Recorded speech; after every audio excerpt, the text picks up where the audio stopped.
Hi friends, मी दीक्षा तुमचं daily ब्लॉगमध्ये स्वागत करते. तर सकाळीच ना पटकन कामे आवरून घेतले आणि मॅडमला झोपू घातलं होतं. त्याच मॅडम झोपेतून उठल्या होत्या. मग काय त्यांना सफरचंद कट करून दिला खायला आणि 5 वाजता मॅडम झोपल्या होत्या ना, तोपर्यंत दुकानावर जाऊन आले.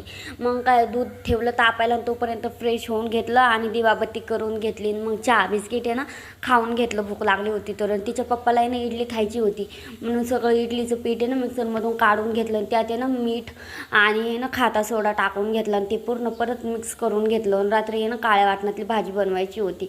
मग त्याची ना मी पटकन तयारी करून घेतली. मस्त असं काळं वाटण रेडी केलं. मग त्यात हळद, मीठ, लाल मिरची पावडर आणि गरम मसाला टाकून घेतला. आणि मी आहे ना घरगुतीच हे करते, मसाले वापरते. तर मग काय केलं, लगेच आहे ना गोबी त्याच्यात टाकून घेतली, पाणी घेतलं टाकून. तोपर्यंत मॅडमसोबत खेळत बसले.